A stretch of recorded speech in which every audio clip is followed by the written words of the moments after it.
കൊലപാതകത്തിൽ പാർട്ടിക്ക് പങ്കില്ലെന്ന CPIM വാദത്തിന്റെ വായടപ്പിക്കുന്നതാണ് ഇരട്ടക്കൊലക്കേസിലെ ശിക്ഷാവിധി. മുൻ MLAയും ജില്ലാ സെക്രട്ടേറിയറ്റ് അംഗവുമായ KV കുഞ്ഞിരാമൻ അടക്കം കേസിൽ ശിക്ഷിക്കപ്പെട്ടവർ CPIM നേതാക്കളാണ്. ക്രൈംബ്രാഞ്ചിന്റെ പ്രതിപട്ടികയിൽ ഇല്ലാതിരുന്ന നേതാക്കളും ശിക്ഷിക്കപ്പെട്ടത് സർക്കാരിനും തിരിച്ചടിയാണ്.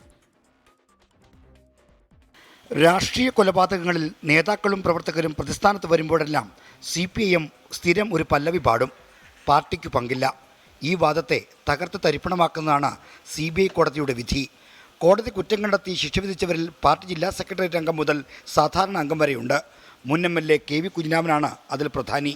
നേതാക്കൾ ഉൾപ്പെടെ ശിക്ഷിക്കപ്പെട്ടതോടെ പാർട്ടിക്ക് പങ്കില്ലെന്ന വാദം തെറ്റാണെന്ന് വ്യക്തമാക്കുകയാണ്. എങ്കിലും വെറുതെ വാദിക്കാമെന്ന് മാത്രം.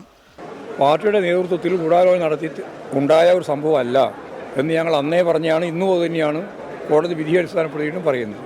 രാഷ്ട്രീയമായ ലക്ഷ്യത്തോടെ CPIMനെ ഈ കേസിൻ്റെ ഭാഗമാക്കാൻ ശ്രമിച്ച നിലപാടിനെ ഫലപ്രദമായി ശക്തിയായിട്ട് ഞങ്ങൾ കൈകാര്യം ചെയ്യുന്ന നില സ്വീകരിക്കും എന്നുള്ളതാണ് അത് സംബന്ധിച്ച് പറയുന്നത്. കൊലപാതക കേസിൽ CPIMന്റെ മുൻ MLAയും ജില്ലാ സെക്രട്ടറി അംഗമായ ഒരു നേതാവിന് ശിക്ഷ ലഭിക്കുന്നത് സമീപകാലത്ത് ഇതാദ്യമാണ്. TB വധക്കേസിൽ കോഴിക്കോട്ടെ നേതാവ് P. മോഹനൻ പ്രതിയായതാണ് ചരിത്രത്തിലെ മറ്റൊരു സംഭവം. എന്നാൽ അദ്ദേഹം ശിക്ഷിക്കപ്പെട്ടിരുന്നില്ല.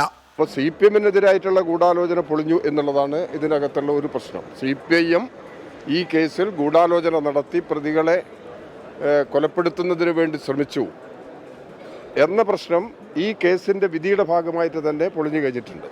CPIMന്റെ കാസർകോട്ടെ ജില്ലാ സെക്രട്ടറി സ്ഥാനത്തേക്ക് പരിഗണിക്കപ്പെട്ടിരുന്ന നേതാവായിരുന്നു മുൻ MLA KV കുഞ്ഞിരാമൻ. കൊലപാതക കേസിൽ ശിക്ഷിക്കപ്പെട്ടതോടെ ആ സാധ്യതയും അടഞ്ഞു. 24 തിരുവനന്തപുരം.